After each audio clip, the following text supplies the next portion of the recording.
Hey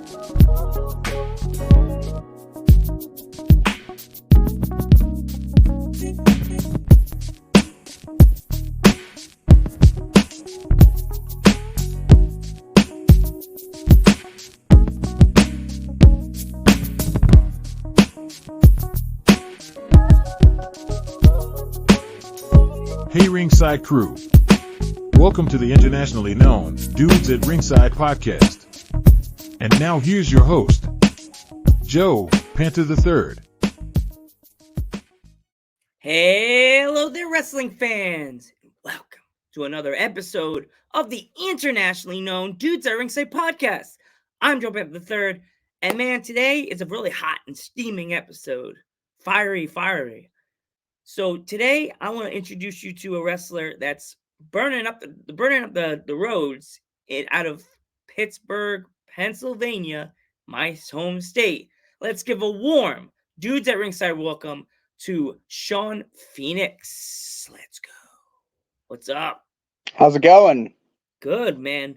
What's going on? So if my internationally known audience is not familiar with you, and why would they not be, introduce yourself. Well, I'm Shawn Phoenix, as I was introduced by that wonderful introduction. I am based out of Pittsburgh, Pennsylvania, but actually haven't wrestled in Pittsburgh in quite some time. I travel all over. I really like traveling. So the fact of that's one of the things that I hear a lot of people don't really like in general, and like one of the downsides of wrestling, where it rejuvenates me. I love hitting the road. I love hopping on a plane and then doing what I love. I'm also known as the Firebird, the punk rock pyromaniac. Normally my hair is red, orange, yellow, some variation, but I took January off just to rest up a bit after the holidays, and so I hadn't really dyed it yet, so I apologize for that. But yeah, I mean, what else? Awesome. So who trained you? So I got trained in the Pittsburgh area by two local vets that nobody would really know, but their names are Brandon Kay and Crusher Hansen. I always wanted to get trained locally and then attend seminars and learn, tips and, things along the way. Because I know some people pay a ton of money to train with Seth Rollins, which obviously, right? That's a tremendous name, but that wasn't really anything I really had any aspirations to do. But Brandon Kay, phenomenal trainer, responsible for Lee Moriarty in AEW, Thea Hale in NXT, and Lady Frost, which I think she's in TNA now. Admittedly, I don't even. Yeah, she's all over the place. She was in AEW for a while. Yeah, Ring of Honor for a while. Yeah, So clearly, Brandon Kay. Brandon knows his stuff to be pumping out some talent like that, in my opinion. So that's awesome. So, these two gentlemen that you were trained by, what kind of advice did they give you for your character and your moveset? That's a very good question. They really didn't give me any advice per se. Now I want to reel it back a little bit. I have been involved in my first professional match was in January 2016, January 30th. So actually my Wrestleverse. Well, I don't want to date the podcast. So before that, I kind of cut my teeth backyard wrestling, but not hitting each other with light tubes and that type of crazy stuff. What we would do is we would try to have the best matches possible, and some of the guys that I was wrestling with were trained, so I kind of knew the gist of it, and I kind of had the idea of whatever I'm doing in the backyard circuit. I like to call it underground wrestling because backyard is such a stigma.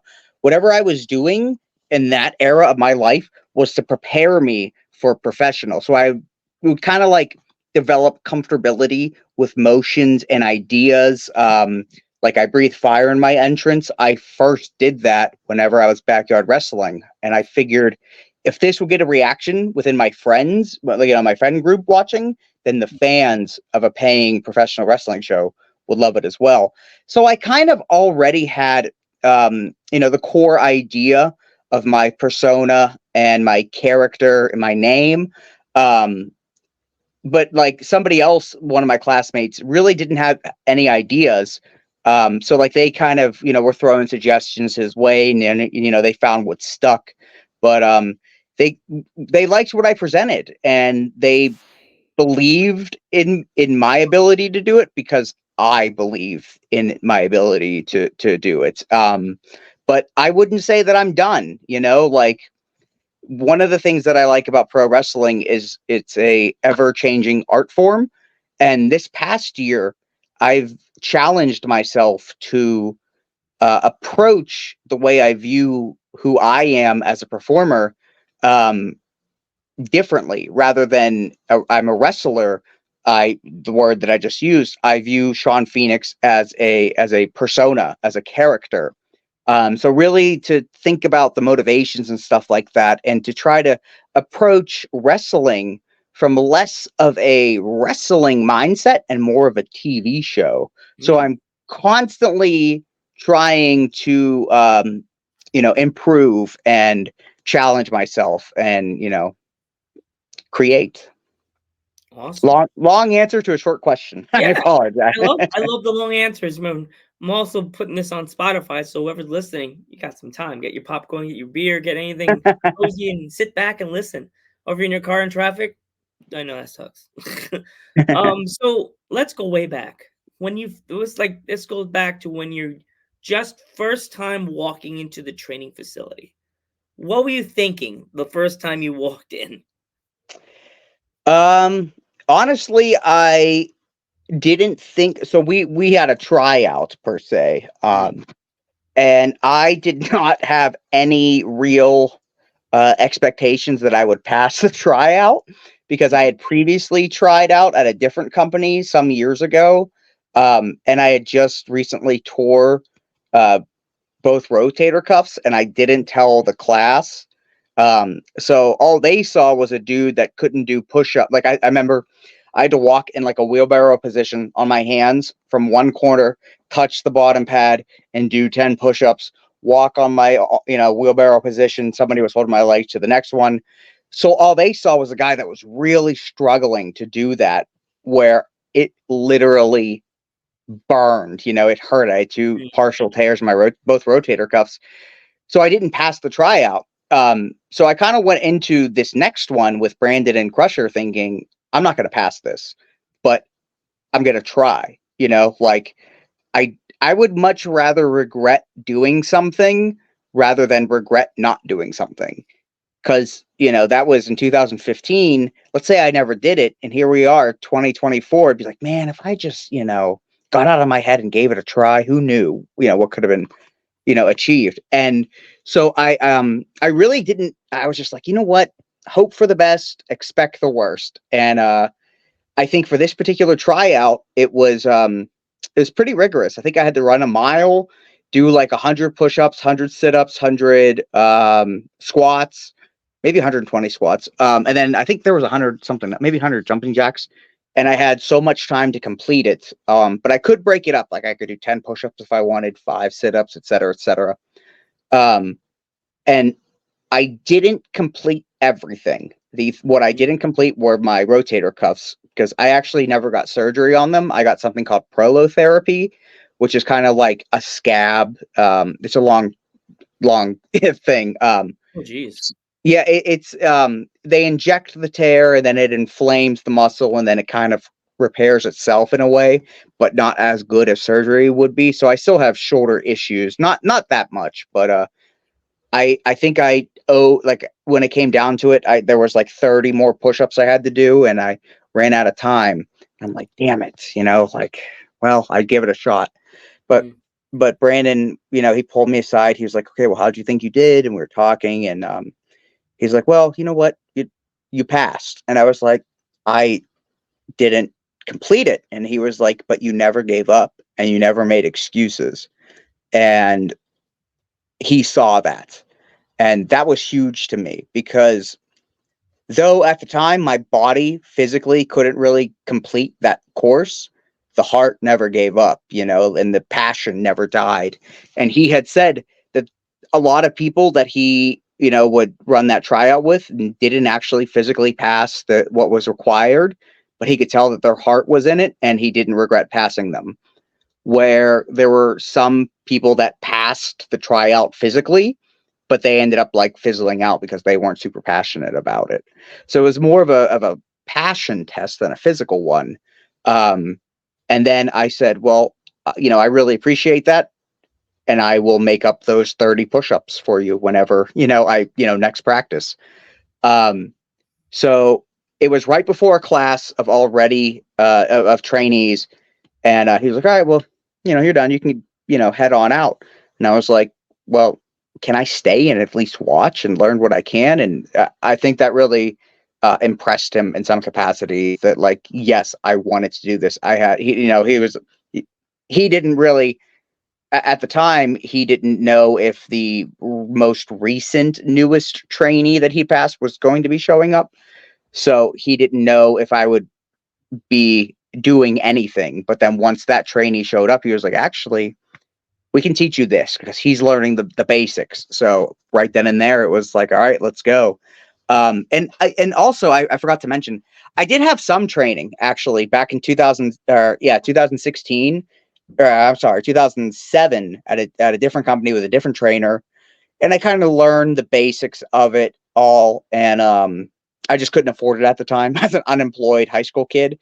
So I had told both Brandon and Crusher that like I have some training, I know a little bit of stuff, but I'm a clean slate. I didn't go in with an ego or anything like that. So I kind of took everything like a duck takes to water. So once again, long question to a short answer that I don't even know if I really properly answered that question. What was the question? It was about like, like what were you thinking? Like what was your energy like that day? Were you nervous? Were you happy to be there? I know you said you were injured.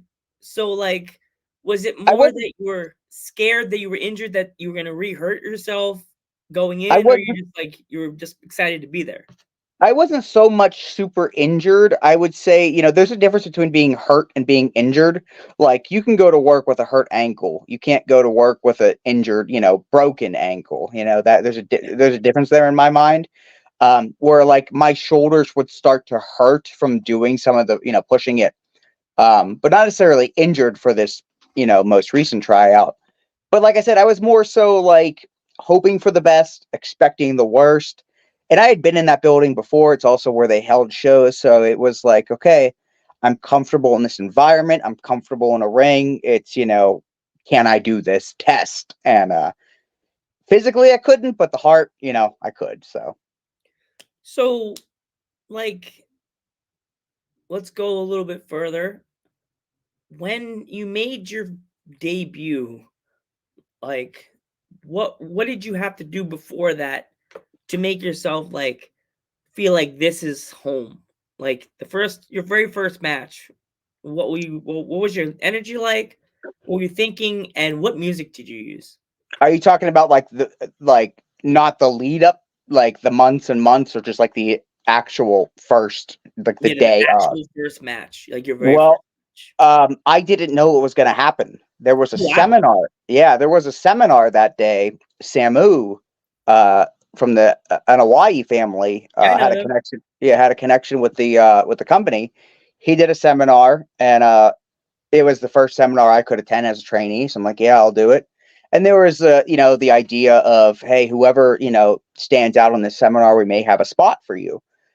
So we did a couple drills or whatever and did a couple practice matches, and that was that. And then the booker of the company said, all right, you get the spot on the show. And I was like, oh, cool. What do I need to do? And I actually, the way they did it, this company was very storyline driven. There was a group, a villain faction. Actually, the trainers of the school were they debuted a bunch of the trainees as kind of like the Nexus type, how they, the rookies, but they had the trainers as like the leaders of this faction. and there was something was going on with the ring. I had to go out there and like fix up the ring, and then to kind of like flex their power, two of the villains within the group, started ganging up on me, and then like a match started, and it was 2-on-1. So it like happened on the spot. I didn't even have my proper gear because I was supposed to look like a rookie who wasn't expecting it. Or like a And t-shirt and a pair of shorts, probably like yeah, yeah. flip-flops or something. Well, no, I had on what I had wore in the seminar, which is like basketball shorts, a tank top and knee pads and tennis shoes, but not my proper gear. And then didn't have an entrance or anything like that. I literally just had enough time to text my family, "Oh my God, I'm on the show," and they were able to come on out. You want to come run over here now? I'm so sorry. Yeah, right. And but I was kind of like super comfortable. It's just because like I had been I had my first match in January of 2016. I started training proper with this company in August of 2015, so a lot shorter than I expected it to be. I thought it'd be like a year plus. And one of my opponents was Lee Moriarty, who was also my classmate at this time. So when at practice, we would do practice matches. So I was comfortable with him. It was, there was his tag partner I didn't know too well, but like with the underground wrestling I did, there were, we would travel across state lines to wrestle each other that we met on message boards, so it wasn't even the aspect of like not knowing somebody was, anxiety inducing to me. That was kind of familiar to me. But yeah, it was pretty cool because I didn't expect it, and that's always when the best things happen, when you don't expect them. So, where in the state of Pennsylvania or the world have you thought with 2024 being just starting? Where have you thought where do you think you're gonna be? Like, where do you think you're gonna travel to that you haven't been to yet? Well, I never try to predict anything because if I could predict a lot of things, I'd probably have a lot more money. But I would like to, I have hopes and aspirations. Las Vegas is on my radar as well as Texas. I kind of base my traveling on more than wrestling. I also would like to go to Chicago. Basically, it's like I've got friends in Chicago that I haven't seen in a while. I'm gonna go visit them while I'm there. Can I also wrestle? That way, I kind of double dip. I actually just did that in Colorado. I had gone out to Colorado in November of last year, and I'm also I don't. My friends call me an amateur in this field. I'm very into ufology and UFOs, and I learned of a UFO hotspot in Colorado. So that was one of the goals. It was when I was in Denver to go to this hotspot and see if we can see anything. So kind of like double dipping, stuff like that. So Las Vegas is on the radar specifically because Area 51 is an hour away. And I have friends in Texas that I haven't seen. I have friends in Chicago that I haven't seen. Wherever life takes me, I'll go. Where the flame goes, the wrestling will happen, Pretty much, yeah. All it takes is one spark to start a wildfire. Ha! That should be you should make that into a t-shirt. That's not a bad idea. And like the map of the country? No, that'd be bad. You get in trouble. See, that's the thing. Okay, so I actually have a tag team with a buddy of mine whose persona is like he's like wild and fun. He's like crazy. Like imagine somebody had too much pre-workout and he's hyper. So like our tag team name is Wildfire, which makes sense, right? Yeah. However, there's been a couple times where we've teamed together and there have been actual wildfires spreading across the country, and it's like probably shouldn't advertise that. And as much as I'm all about burning things, the act of the thought of wildlife and people's possessions, that's heartbreaking. So probably going to stay away from having a shirt year round. Yeah, like you wouldn't want to have like a map with the fire around the country, right? I think you're trying to plot something this bad, right? So when you go to these shows, like what is like your normal schedule like the week of a show? Week of a show is usually I have ADHD and I'm very sporadic and very busy and have my hand in a ton of different projects, like hobbies and stuff like that. I see you raising your hand. You probably know how that is. So For podcasts. For wow. Yeah, I don't know how you do it. I don't know how I schedule everything. My buddy Rain laughs at me every time I say I'm available, and she's like, "Are you sure you're available?" Right, right, And then she's like, "I didn't hear you for 5 seconds. What are you doing?" Checking my calendar to see if I'm really. right. Yeah. So I found that like I kind of break everything up into like what do I need to do? Okay, what needs done? These, you know, errands need done on Monday. These hobbies can get done on Tuesday. And then come like Thursday, that's when it's like Wednesday it's probably pack the gear, figure out what gear I'm gonna wear, make sure I have everything I need. Then Thursday is like touch up my hair, shave my face, tan, that type of thing. And then depending on where I go, it depends on like I wrestle up in Massachusetts pretty often, so I'll leave at like 7 in the morning. Oh my god! I drive. It's a crazy drive. It's stupid.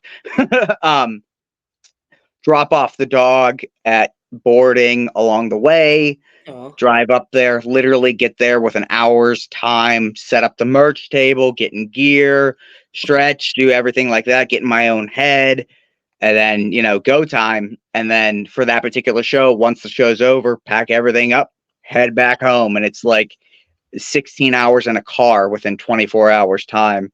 But I love it. So it really just depends on what the actual scenario is. But I tend to start pre-planning and I try not to wait to the last minute because I've noticed that when I do that, I'll forget something. Even making a list. Okay, what gear am I gonna wear? What kick pads go with that? Do I wear boots with that, or do I wear shoes with kick pads with those ones? What color wrist tape? That type of thing. And then I check them off one by one. So that's good to know that you actually plot things out and plan things out. Like I would do a podcast. Like yeah, I booked this with you, and we had the time and everything, and then I'll have somebody tomorrow from a different place in a different time zone completely. right, right. ADD is a crazy thing to mess with. So in closing, let's talk about your upcoming dates. Like if my fans want to come to any shows, like what do you got there, sir? Um, on the top of my head, there's been a couple like, well, when is this posted? What day is it? Right now, it is going to be posted. We are in. Tell We're you gonna what. be. You're opening East Coast Wrestling Month on March 1st. Okay, so I don't know off the top of my head other than I'm headed back to Colorado March 17th for PPPW. They stream on Fight. I know I'd love. PPW. What's that? I know PPW and Slade. Yeah. This has one extra. I think it's Primo. I always get them confused, and I try to avoid trying to remember what it is. I think it's Primo's Pure. You put me on the spot here. Oh no. It's something. I know there's 3 P's, and it's really slipping in my mind right now, and I feel really dumb because I had the time of my life last time I was in Denver, Colorado. Just the energy, the vibes backstage. I didn't know anyone on the roster in the locker room, and I just vibed with everyone. So I'm so stoked to go back. I had the time of my life, in addition to the UFO watchtower that I did the day prior. That's cool as hell, dude. Yeah, it was really cool. I got some pretty interesting footage from that. I didn't see anything, but my buddy is more into the paranormal. My buddy that works down there, so he brought some of the ghosts, hunting stuff to see if we would get anything. We got some pretty interesting footage of an audio, like an EVP type thing.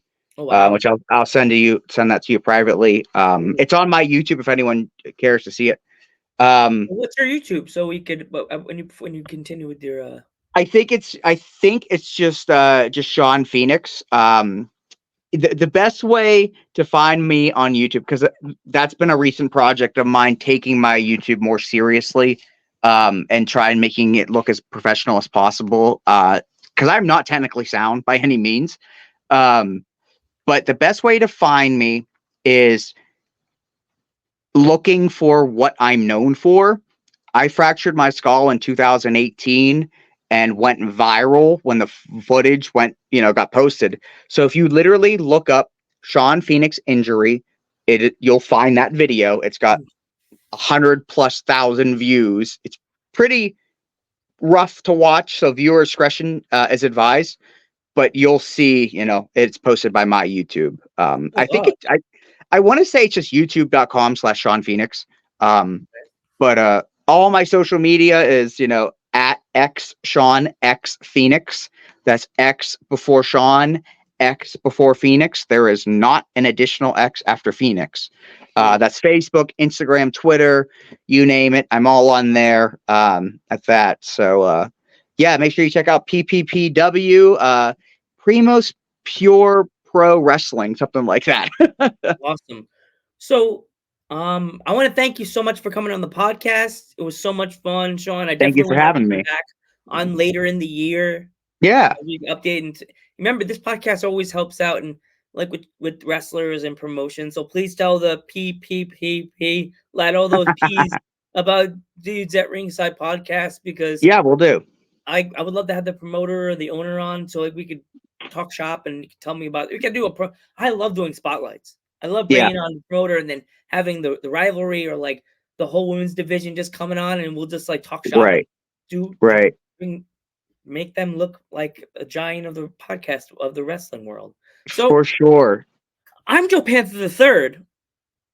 I'm Shawn Phoenix. If you enjoyed what you were listening to and want to get to know me a little bit more, feel free to reach out to me at that social media, especially if you want to talk about UFOs and weirdness of the world. I am all for chatting about that. Very easily accessible. Mr. Panther, it has been a pleasure, and I look forward to chatting with you again. And we will catch you in the next one.